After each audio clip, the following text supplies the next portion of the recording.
Afternoon, everybody. Thanks for being here. Very impromptu conversation today. I'm John, or Dr. Tay, and I work at a clinic in Brisbane, Wilston, called PlantMed. So PlantMed is a medical cannabis clinic. So our doctors will help you work out what your problems are. Well, you probably already know what your problems are, but they'll help you find out what your problems are and how we can use cannabis medicine to help fix them, help you make you feel better. So we can do video consults Australia-wide as well. That's not a problem these days since COVID's come on, telemed's really normal. So yeah, so there's a few clinics around at the moment. Can I Help is another one. Everyone's got their own slightly different take on things.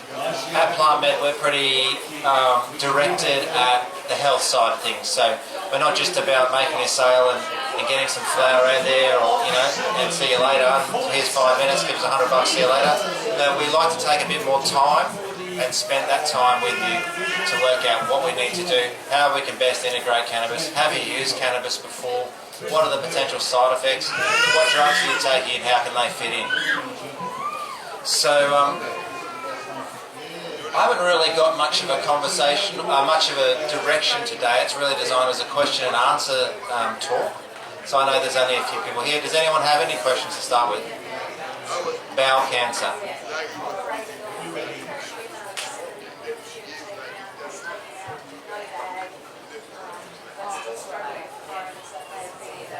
Okay, yeah. And is there any distant spread of that cancer, or was it all the cancer? Yes.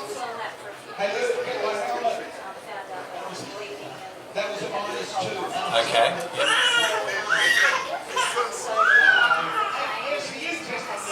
Yes.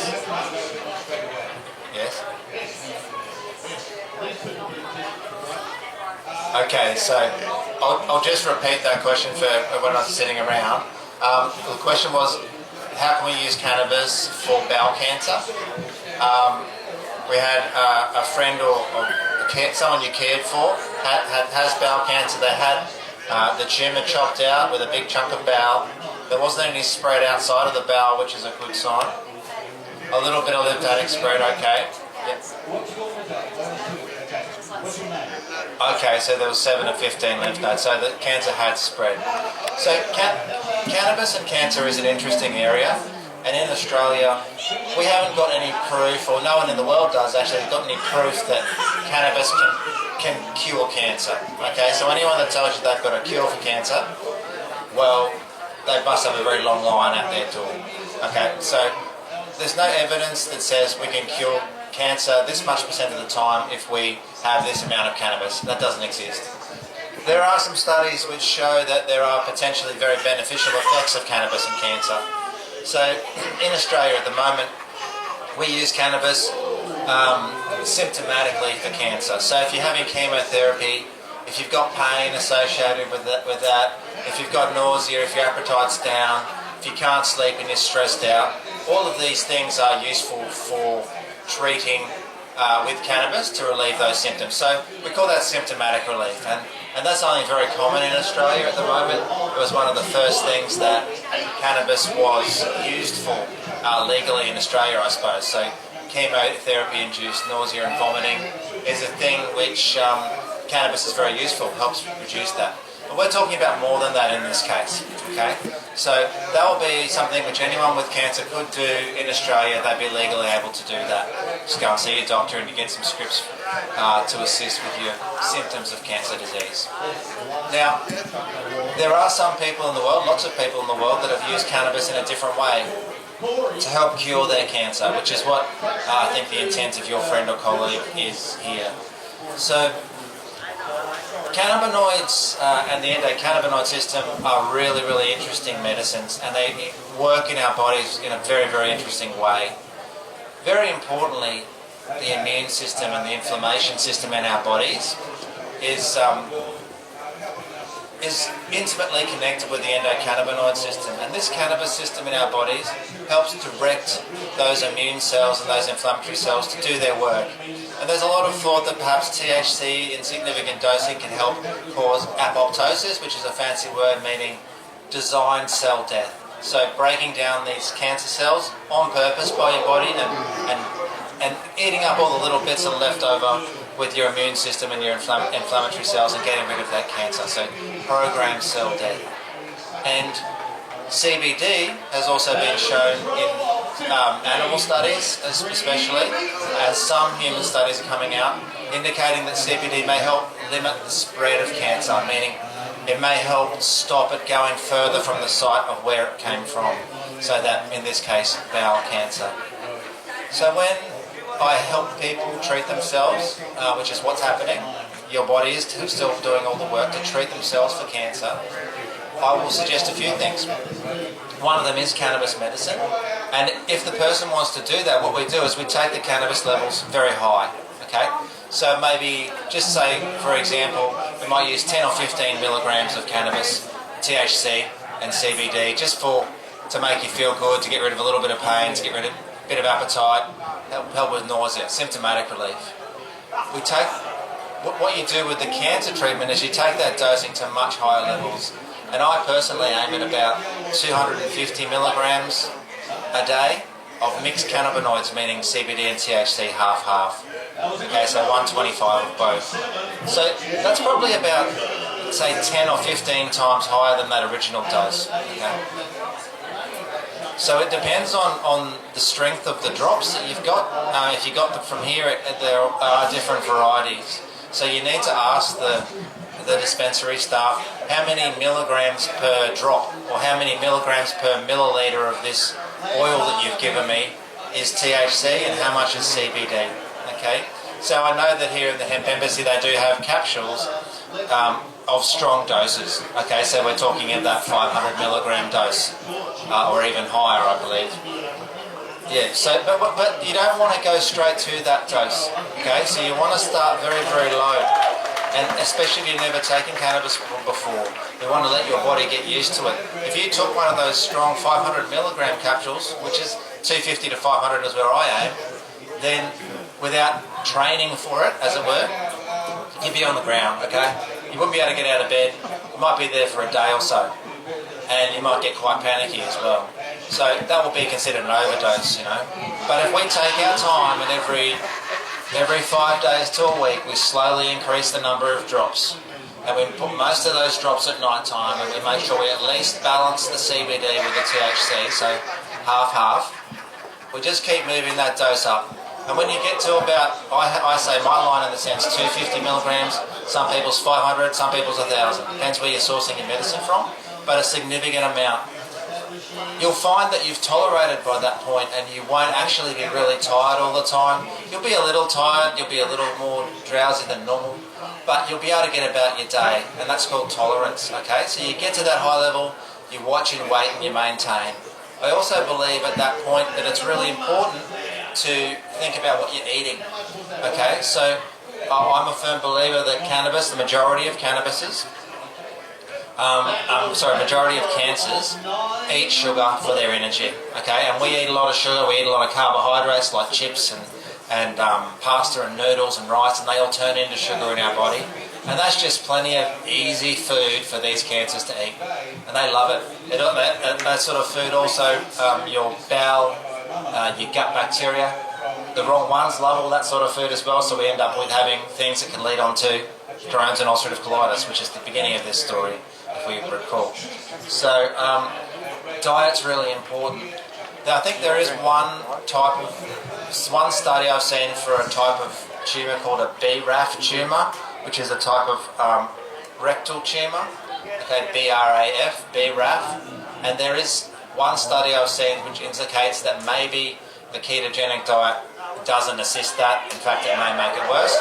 So to err on the side of caution, if you have got the BRAF gene when you have a cancer of the rectum or the colon, then you should maybe not focus strictly on the ketogenic diet. But to reduce and lower sugars is still very important. If that's not a particular case for you, cut out all sugars. So fruit sugars, carbohydrates, rice, potatoes, pasta, noodles, obviously any fruit juices, any actual sugars, honey, anything sweet, even your big underground tuberous things like potatoes, pumpkins, sweet potatoes, they're all full of sugar as well. Okay, so cut your sugars right down, and you think farmer's meal, meat and 3 veg minus potatoes. So you can have chicken and veg, you can have nuts, you can have seafood, you can have, in my books, dairy. There's lots and lots of things you can eat. It's just that we rely in our world on eating this easy to eat, cheap, convenient stuff called carbohydrates. Yeah.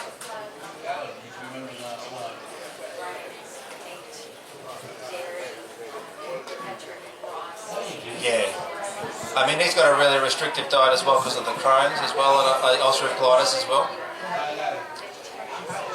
Paleo is the catchphrase, yeah. Paleo or keto. Yeah.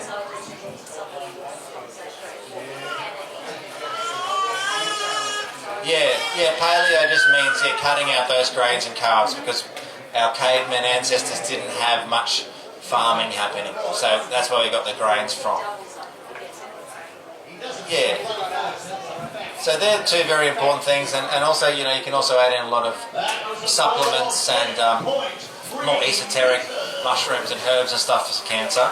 But the main thing, I think, the really important thing is get rid of those sugars out of your diet, and then strongly treat with cannabis medicines in that situation, if that's your intention. Yes. Congratulations.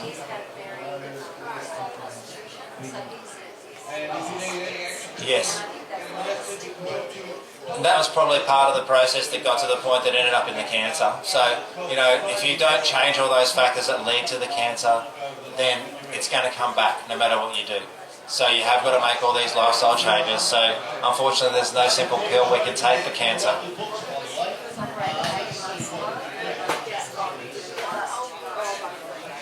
Yeah, it takes a long time, but that's a big process, so that's a good effort. Very good, yeah. Excellent. Does anyone else have any questions about anything they're interested in, just since we're chatting here talking today? Yeah, vitamins, like, is there any good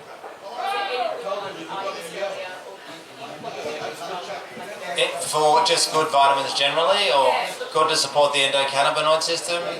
Okay.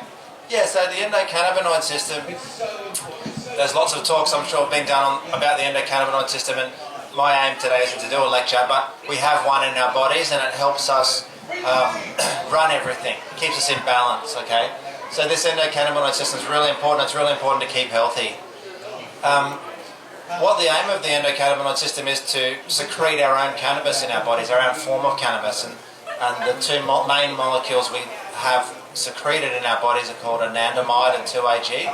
That's the bliss molecule, okay, anandamide. So that's the original principal endocannabinoid, and it's the same sort of shape as THC, and that's why THC will work in our bodies. We've got cannabis receptors all throughout our bodies, and we want to make sure that we can, to have good endocannabinoid system health, and thus keep your body in good balance and good health, we want to make sure the endocannabinoid system is working as well as possible.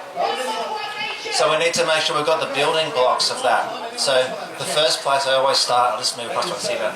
The first place I always start with endocannabinoid health is making sure we've got enough omega-3 oils. So omega-3 oils are the most easily digestible form are found as fish oil capsules in our world, okay? You can also get you can also get from MCT oil or hemp seed oil as a perfect vegetarian balanced option. Okay, flaxseed oil as well, and chia seeds, all contain omega-3 acids, omega-3, 6 and 9, the essential amino acids that we need. When we eat these, they store in our bodies, and they actually interchange with all the cells in our bodies, all the cell membranes. And those particular oils, besides having great health benefits for your heart and all sorts of other things, purely talking about cannabis now, those oils are important for, they are the precursor oils that become our anandamide and our 2-AG. So we make them out of the stores we have in our body, and the stores are in our cell membranes. So regularly taking these oils is important. So I usually say about 3 fish oil capsules a day, or 3 tablespoons of hemp seed oil, or 4 more the merrier with the vegetable varieties really. And then that will be available for our bodies to maximise our production when we need it. Another really important factor to do with this is the cannabis receptors in our bodies. And once again, we make these on demand, and guess where they come from? Out of our cell membranes. So those cell membranes, when we've topped them up with these good oils, as it were, can correctly make these receptors when we need them. It means they're the right shape. It means they work properly when we add in cannabis or our own natural cannabinoids. So that's maximising your endocannabinoid function. So by one simple supplement or vitamin, as we're going to call them, you can boost your endocannabinoid system significantly. And in our world, in this society, our omega-3 levels are way down. Our omega-6 levels are way high. So omega-6 are your standard vegetable oil, sunflower oil, canola oil, all those cheap oils we can buy for $1 a litre. Unfortunately, they're really bad for you, and they're really bad for many, many reasons besides the endocannabinoid system, but one particular one is that we don't then get the omega-3 boost that we need. Okay, so nutritionally, we're starved of omega-3s in the West. Okay, so there's other reasons you should take them. There's lots of arguments as to whether or not we should take them regularly, but I'm a firm believer in yes, we should.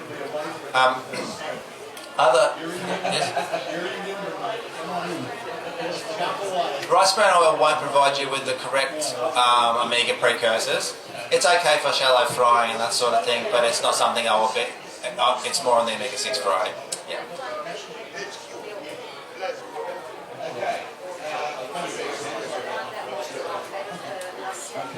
Yeah, that's. Yeah, totally. Hemp seed oil, whole hemp seeds, add them to your diet. Try not to heat up the oil because you'll break it down, the goodness of it. But yeah, basically, hemp's a superfood, and our body medicine is primarily food first of all. Okay, then we don't get sick. So we're talking prophylactic medicine by eating the right things. So omega-3s, love them, great for your skin, great for your heart, great for your endocannabinoid system as well. I always recommend a basic, or a good quality but basic women's multivitamin or men's multivitamin. Multivitamins contain all the water-soluble things that we need day to day in our body, right? If you have 6 of them, then you'll pee bright yellow, and that's the excess coming out. But if you just have a couple a day, your pee will stay the same, roughly the same colour, and that's the right amount. So they're designed that you take them each day, because if you don't input them every day in your body, they'll be washed out because they're water soluble. So making sure that you've just got all those basic requirements like vitamin C, zinc, iron, magnesium, manganese, all those trace elements and little minerals and nutritional components we need, we add them in daily. That way, there's no stress in our body. If those bits aren't there, our endocannabinoid system has got to say, hey, I need to make this energy for you, but I'm missing out on vitamin C, so I can't do that thing I need to do, so I'm going to have to use this other thing, and that's going to cost me more energy and make more waste. So it's taking up energy of your body, and those problems, as they were, have to be redirected by the endocannabinoid system. So we're giving your endocannabinoid system more energy to do the things you want it to do, rather than just make up for the lack of stuff because we forgot to go to the shops that day. So a good multi like that is a good thing to take, okay? So people, even a lot of GPs and doctors will poo-poo multivitamins. I'm not one of those. I think nutrition's the most important thing, and your basic nutrition is all I really look at. I'm not a nutritionist, I'm a cannabis medicine specialist, but I do look at nutrition because it's important on how you can use my cannabis medicines, and I want them to work as good as possible so that you like me and you send me your friends, okay? So so a good multivitamin is a really good idea as well. What else do I do for people? This is my endocannabinoid boosting regime, okay? So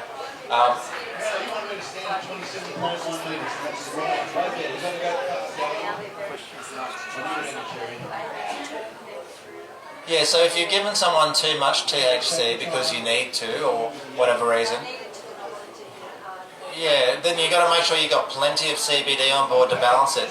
If you don't have enough CBD, you can really trigger off bad reactions, bad anxiety. And if you have got someone who's had too much, the important thing is just time. Okay, so, and the other thing which is useful is orange juice. or vitamin C seems to help reduce that high feeling a little. And just rest and time, and it'll go away. Okay, don't call the ambulance, because you'll get to the hospital and you'll be fine, and then you'll be embarrassed, and then they'll drive you home again, or even worse, they'll just kick you out and you have to make your own way home.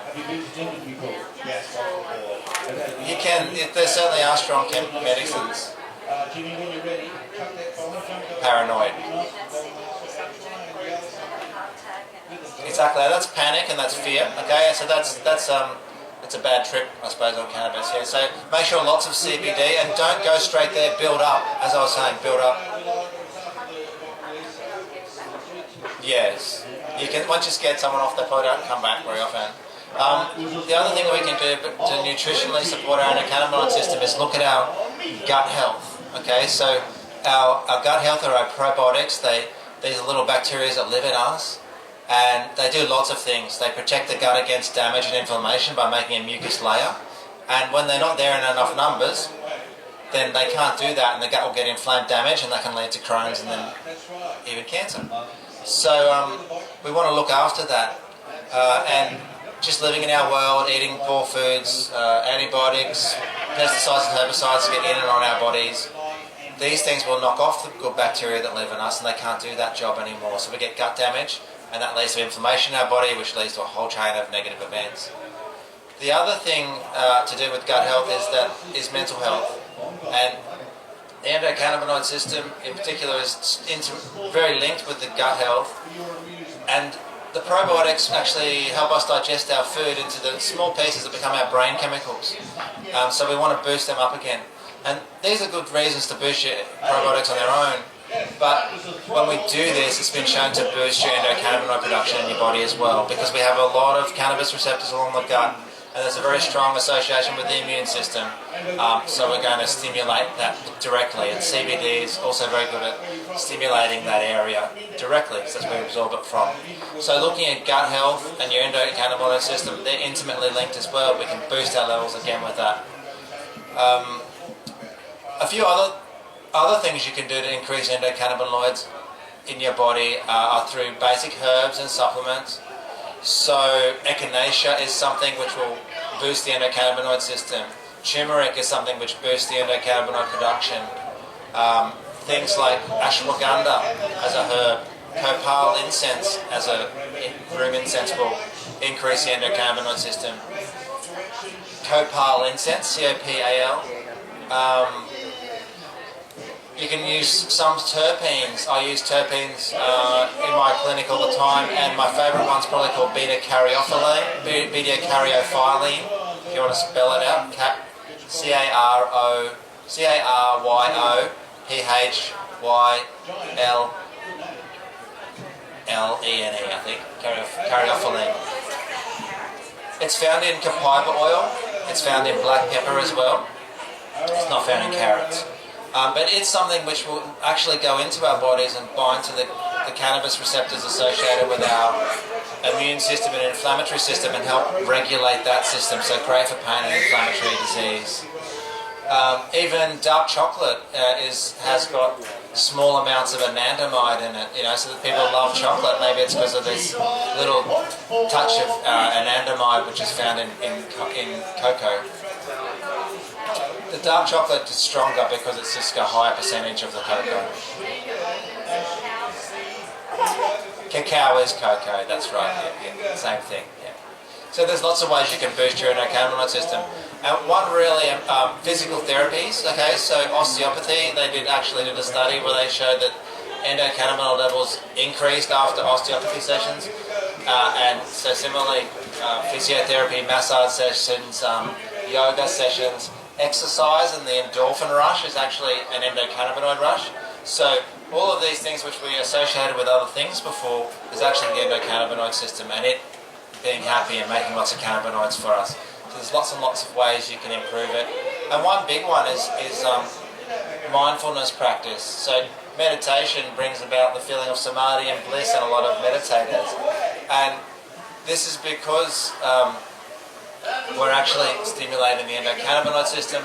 We're reducing our stress levels, and chemically in our body, stress is cortisol and adrenaline. So when we reduce those levels, we feel fine. So when we meditate, we're slowing down that sympathetic drive in our bodies, and we're increasing the parasympathetic drive, which means we calm down, which means we're ready for bed. That's why cannabis is sleepy. It means we're ready to eat. That's why cannabis increases your appetite. We're not in fight and flight, and not in fear and fight and flight, which unfortunately the majority of the world is in these days. Right? Most people are getting around in that state. And we don't want to be there. So that's where cannabis can be a great tool to reduce that hyperexcitability that is just in our world. Okay, everyone's got us in a rush, we've got to do this, we've got to do that, we've got to be here right now. But we actually got to slow down, and cannabis, I think, is a useful tool for that.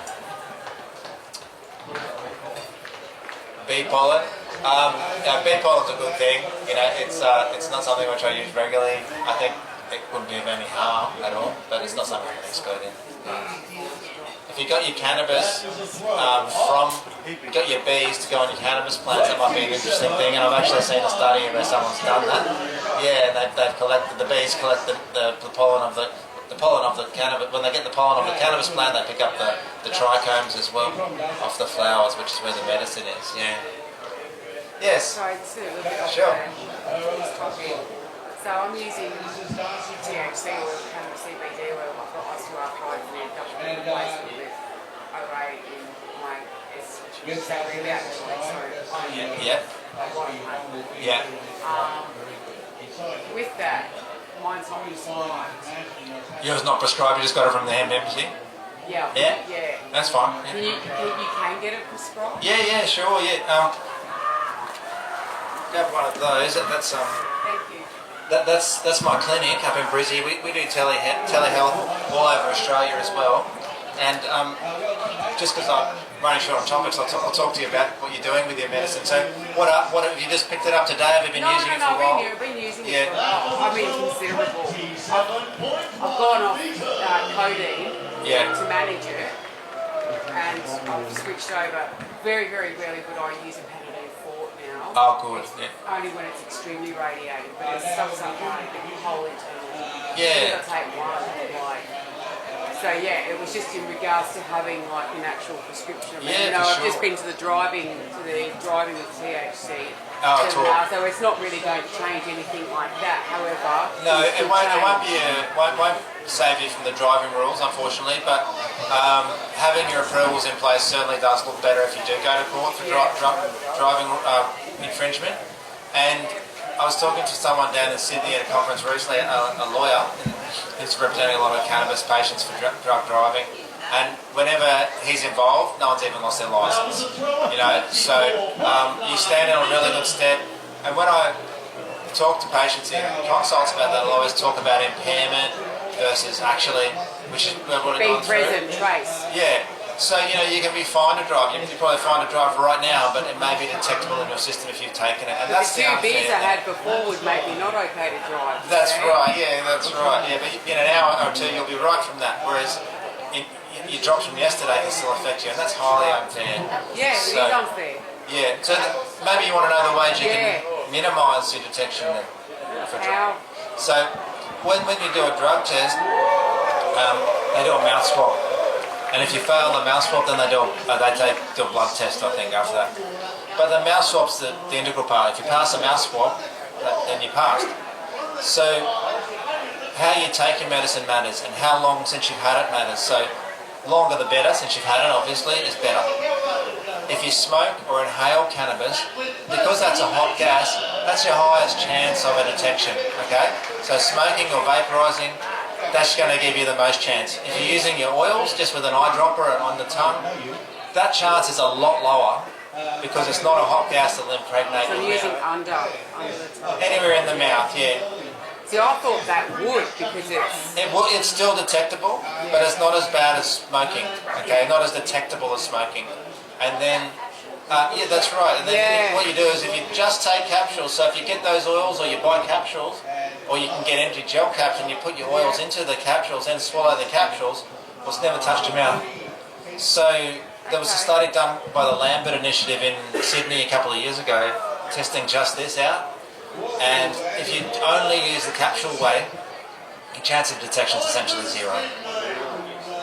Cookies will be kind of like oils. It's in your mouth still, it's hitting your tongue. Okay, so if it skips your tongue and your cheeks, and you don't smoke, importantly. Because there's stone and then there's stone. Do you know, like... You know if you're not safe to drive. That's right. Well, yeah, anyone with half, yeah. Yeah, if you got half a brain, you know. Yeah. And so there are ways you can do it. Otherwise, it's just good oral hygiene. If you're not going to go to the capsule level, so brush your teeth and your tongue. You can, before you drive, after you brush your teeth and tongue, if you put a little bit of coconut oil in your mouth and let it sit there for a while, as long as you can, they'll preferentially suck the THC out of your tongue. And we do have some detox mouthwashes which we sell at the clinic, detox, which have worked for some people. Okay, I know people have recently used cannabis beforehand and had to go and put this mouthwash kit in your console car. We've also got chewing gums like that. And if you see the police bus up there, you put that in your mouth, swirl it around, and hope for the best. And spit it out or swallow it just before they swallow you without being Once again, talking. it depends on concentration too. Like, Yeah, and you know, if I wouldn't say anything before they drug tested you. If you failed, I'd be like, I'm actually a medical cannabis patient. Here's my approvals, just so you know. I'd like you to make a statement, something along the lines like, I'm not inebriated at the moment. Do I seem inebriated to you? Do I seem affected by cannabis in any way, or do I seem sober to you? I'd like you to make that statement, you know, verbally, so it's recorded on your camera and so it's recorded on my phone, okay? Because you know, that's one more thing. If you do get to the stage of the court where you've said, well, the officer indicated that I didn't seem impaired at all to him, but I had been detected as having cannabis. That's just going to make it seem better in court. It's not a get out of jail free, but it's just little things to do when you're not thinking. The idea is to hopefully keep your license. Yeah, in the heat of the moment, it's easy just to get confused, and you know. But keep your head together and get those little things, just in case. Okay, thank you very much. Pardon?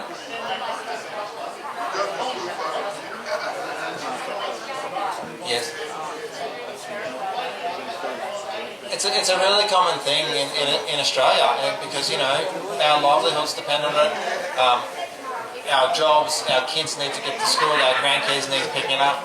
You know, if we can't drive because we take a medicine, it's unfair, and that's what the whole weekend's about. It's one of the main points of the weekend. It is a fun weekend, but it's also a protest. You know, it's to say, hey, we're not doing anything wrong. We're not harming anyone here.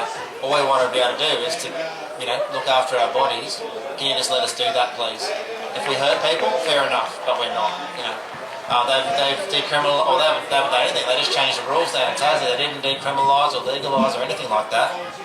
They just said, if you have your medical cannabis certificate in Tasmania and you are not obviously inebriated, so when the cops pull you over and you're not stoned, they let you go. They just say, on your way. And that's sensible, you know? That's very sensible. And there hasn't been any increase that I know of road fatalities or car accidents in Tassie in the last 6 months or a year. So, yeah. In regard... Hopefully it spreads to the rest of Australia. There's, I don't know if you know, there's the TV show The Project. They're here filming people around the event, doctors and organisers and patrons, asking about the drug driving rules because the public knows about it. The government's aware because they're being lobbied by politicians. There's a small number of politicians, most of whom are talking or being here this weekend, who are letting people know this is a problem, tabling it to Parliament. So hopefully it's just a matter of time before everyone follows suit, because it's a waste of resources. It's just a waste of resources. You know, you're pulling over people that aren't hurting anyone, aren't speeding, aren't dangerous, so why bother? Yeah. Yeah, go for it. I've been done 7 times. Yeah. Roadside. Been caught 6 times. Lost my license 5 times, and I've even been locked up for illegally and just sitting in the cops. And my driving record, other than that, David Ellsberg, when I went in front of him, he said I had an impeccable driving record. And I'm one of those people that made him resign. But I don't want to talk about that too much. So No. Need to change. My question to you is about cannabis and teenagers. Yeah. Now, in America, I don't know how current this is. I'm not a psychologist, I'm not a psychiatrist. Yeah. They said if you're 15-year-old and you're smoking cannabis regularly, until proven otherwise, you're going to be treated as if you've got ADHD or PTSD or similar. Now, is that anywhere near anything like that even coming close to happening in Australia? No. Like, there's no... The guidance of the psychiatry board, the GP board, the medical board generally on cannabis is fairly sit on the fence, okay? Or sit on the other side of the fence from where we are today. So they say cannabis use at all in children or anyone under the age of 21 is not advised, okay, and we shouldn't do it because of the unknown health consequences. I think personally, THC use in particular in children and minors is not something that I would recommend unless there was a reason medically that I was doing it. The medical reason may be ASD or ADHD or any number of things, but it's certainly something where I would err on the side of caution and start with a CBD heavy treatment. So a full spectrum CBD is the first place to start with any teenager, even if they're just using pot recreationally, if that's a question. What about one-to-one? One-to-one is better than none-to-one, okay? Because what happens, and this is a really important thing, when we use THC, and these studies have really only been done on animals, but the results of them I see all the time in the clinic and in people, all right? So they got these rats and they gave them lots of THC. And then they chopped their brain in half and had a look at the area, the cells in the hippocampus and the memory centre of the brain, memory and emotion centre. And they saw physical changes in those cells under the microscope that resemble conditions like paranoia, bipolar, manic depressive, even schizophrenia. So psychotic conditions, mental health conditions. And then they got another lot of rats and they gave them the same amount of THC but they gave them CBD to balance it, like 1-to-1. And guess what? Those changes didn't occur in those rats. Okay, those negative changes didn't occur. So that's really positive because it means that, and I think what's happened is when we've grown this plant to be stronger and stronger over the years, and I know there's a lot of good growers around here, okay? That's been at the expense of CBD because when you look at the growth cascade, and I know you like this stuff, so when you look at the growth cascade and when you pick it and the maturity of the plant, if you're forcing or choosing genetics that move towards high THC, you're going to get a maximum THC level of say 28 to 30% these days, kind of max, even if you're really good, all right? So that's your max THC level. And yet, if you're looking at all the balanced flowers that are available to me anyway, you look at your balanced flowers, you never see above a 14-14 or a 12-12 or a 10-10. So, in that chemical cascade between CBG to THC and everything else dropping off in between in that evolutionary growth cycle, the more you push it into the THC mode, the less CBD you're going to get. So even if we're choosing those genetics to breed in, it's impossible, I dare you to, grow a 25, please do, and tell me what you've done, and give me some to dispense to people, but a 25 flower, okay? You're not going to get it. And that's because of the way that's because of the nature of the plant. And so we've bred THC in, and we've got great THC now at the expense of CBD. And we're seeing that, the medical community, the hemp embassy, we put pressure on CBD because CBD is what the plant meant to have originally. So if you have adequate CBD in your body, you can essentially use cannabis safely and well for your whole life. But if you don't have that CBD, I see it in the clinic all the time, people just getting more and more edgy, more anxious, more paranoid, and that's not a good state to be in, Yeah. I don't know where to start with that. Firstly, THC, from my understanding, is the plant's self-defense mechanism. And growers like CBG, I've grown it. Yeah. Legally. I'm a licensed grower, just to be clear. I've actually grown it. I actually think it's quite amazing. I've actually sampled it out of wanting to know what it is like. And it's quite a different feeling. It's quite euphoric. And it doesn't have even the CBD or the THC effects. Yeah. And I think it's actually like Ford said, it's a Rolls Royce, it's cannabinoids. Yeah. I think it's actually got a really lot of potential, especially to be able to work, take it from CBG to where you want to get it to. 100%. You know, if you look at this festival and you look at THC as the headline talker, you know, whoever that is, and you look at all the other talkers and all the other panels and all the other chats like this, well, they're all really important too. We all need to know what the head dude's telling us about because that's the basic stuff. But then there's other things that interest everyone individually, and then that's what we're talking about, minor cannabinoid levels. We're talking about the terpenes, we're talking about your linalols and your pinene and your caryophyllates, all these things that are important. They're not the main one, but the main one wouldn't have a job without little ones, and little ones wouldn't have a job without the main one. Yeah, so that's why whole plant medicine is really important too. Yeah, I'm huge on that. I first stood up as Medican maybe 6-7 years ago. Yeah. And I basically spoke about terpenes and different ways of how you can enhance your medicine by adding phytocannabinoids within to your medicines to enhance those. And essentially that's how good you are growing those plants, nurturing those plants and selecting those genetics. And understand what those terpenes are for. Like, right now in Australia, I think we are 20 years behind America on our terpenes. yeah, the States, they're really into it. You know, they have been growing a lot more intensively for the last 20-30 years, so we are a bit behind. You know, even the companies in Australia, when I see the imported flower versus the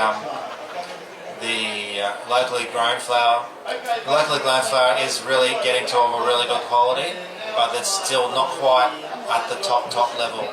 And that will happen, you know, that's just literally, well, hey, sorry guys, we just built our facility, we're only on our 6th cycle, or maybe by now, you know, 8th cycle maybe by now.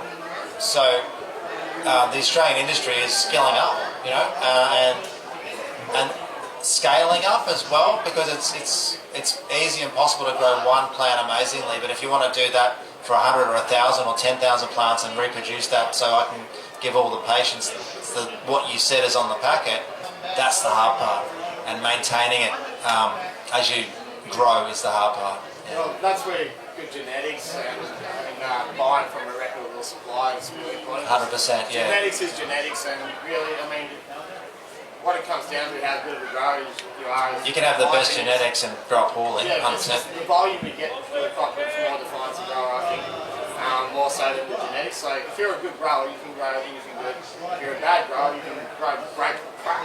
Exactly. But I think when we come to the Australian market, well, I've spent a lot of time looking into this. The Australian market is the price of legal cannabis in this country is more expensive than black market. Now, black market cannabis, those people are risking going to jail, losing their livelihoods, and potentially losing their family members if they've got children in their care. Now, those people there, they're locked out of the industry, and know some of them are the greatest growers in Australia. And yeah, you're actually, you're actually not locked out of the industry. In fact, they've made from the start, and I've been involved before it became legalised. I was involved in some of the panels, you know, early on, where they were like literally discussing and directions, what we're going to do with this, you know, at an administrative level. And one thing that is not stipulated, in fact, is stipulated the other way, is that if you have got a conviction for cannabis, that will not stop you from being involved in the industry. Yeah, I remember that in 2016. Yeah. I was at the first initial meeting. Yes. And I told the truth, and they had a copper out the side of the door when I rocked up, so I think he was pissed off. Which was obviously because I was the only one who was there from this side of the fence. Yeah, that wouldn't be the right way to go about it, you know. But if you were to say be offered a job as the head grower from Company X, you could take that job. They would do a criminal check on you, and it would say, "Yep, okay, busted for pot.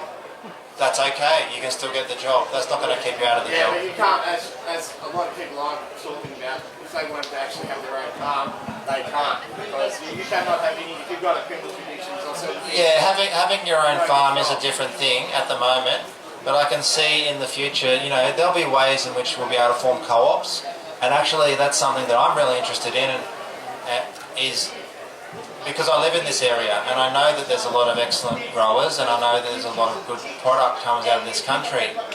What I'd like to do, when you go to get a cannabis license, it does cost you a lot of money. 12 grand. Well, that's $8,000. only the start. Okay, that's your application fee. All right, the actual cost of it is more like, you know, well in excess of $2 million to get up a grow. By the time you've, you know, got your security, you've got your facility, you pay for all your lights, you pay for your staff, all these things. So, but there'll be ways around it. We just have to let the legalization continue. One of my personal pet projects is in the back of my mind, and always has been, is to actually form a co-op of Northern Rivers growers, where we can actually take in your crop by crop, assess, assay it, find out exactly what's in it, look at the quality, look at the consistency of the terpene profile, the CBTHC, and then considering it's up to the standards that we require, buy that product and convert it into medicinal cannabis, convert it into oils through accredited extractors and packages. Because one of the big things in the legalized cannabis industry is that we have to uphold the pharmaceutical laws. So all the medicines have to be as clean, as pure as aspirin, as any medicine you can buy in the pharmacy. So you can't go to a pharmacy and if you get something, you don't expect that it's going to make you sick, or potentially you're going to get impurities in that medicine. You expect it to be clean and safe for you. This is the same thing that we have to do in the legal medical market, and that's one of the main differences in cost, is having to comply with these things. So, you know, that's something that is not impossible. It's just how you approach the laws. So if you take a tank is charging at you and you run head on against that tank, you're going to get squashed. But that's not the best and smartest way to do it. Sometimes it's better to maybe jump to the side, climb up the back and drop something down the back of that tank. Don't go head on against a force you can't stop. Rather, use the skills that you have, coordinate with people of like mind, and maybe have other skills like maybe me, or maybe David Hilpern as a lawyer, or any of these other politicians. So we've got a political party in this town as well.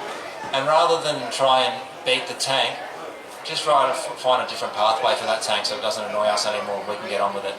So it's just a perspective change, I think. See, sorry, I'll just go one last point and then I'll shut up. That's all right. I actually think by having a closed market, the quality control is lower. I've seen a lot of medical cannabis over this weekend, and the stuff that I'm buying from the green market or grey market, if you want to call it that, is far superior. Now, I mean, for me myself, I think if we open up the market, that quality control would actually go through the roof, because only the best of the best will get brought. Oh, yes. And I think that one of these companies that we're going to right now would actually fall to the side, because there's a lot of big growers out there that lots of... Yeah, there are a lot of good quality out there as well, and I agree with you. And there are some medicines which I think aren't the best quality on the market. There are some very good medicines as well, I know, that I can get my hands on. So, yeah, I want it to open up, I agree. You know, I think it's a good thing, and I think it will open up in two ways. It'll open up recreationally and it'll open up medicinally. It's just, have to wait and see. Yeah. We're building the story, you know.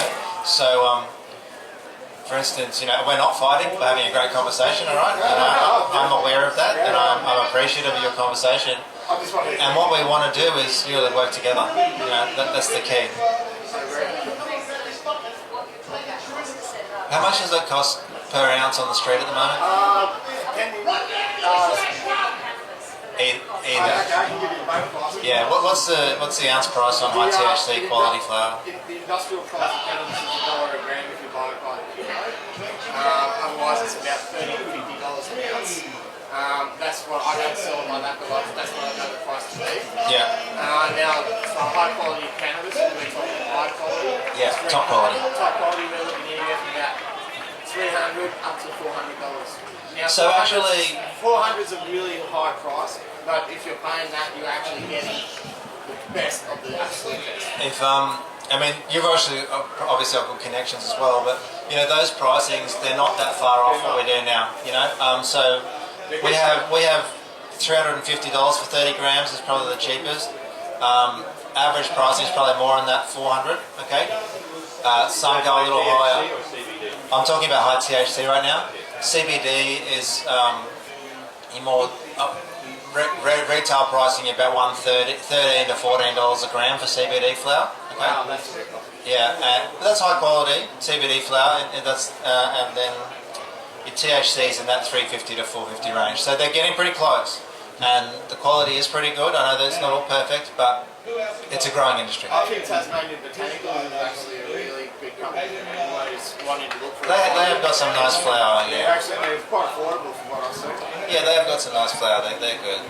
Yes. So just in regards to what you said about a co-op, Yes. I know in other parts of the world, in other industries, that works quite well. And Yeah. that's how business... Down Orco, the milk manufacturer works. Yeah, and businesses in Europe, they do the same thing in other... That's right.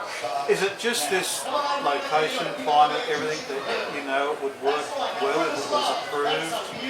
I think, without giving away all my ideas, I suppose, I think it would work very well. And I think it will work from many, many sources. But I'd say you wouldn't take all the sources that get offered to you. You know, you test every source. You'd have to test every source. The only problem is with this is producing something which is reliably the same. So you would, at the moment when you brand a medicine, it has to stay the same within a certain percentage, very close percentage. Otherwise, it has to be. It's a new medicine and it has to be resubmitted. Batch numbers. Yeah, batch numbers, yeah. So that'd be one of the things, but as long as it's something that can be brought around, like so you would say, well, this particular type of medicine which this company's making is batch specific, and this batch is this strong, it would have to be called a different name, you know. But that's details, you know. The concept, legally, I believe we will be able to do it. Whether how much it would cost to do it, you know, and how much organisation and also wanting to be able to continue to do it regularly and be able to continue that is important. Yeah. But,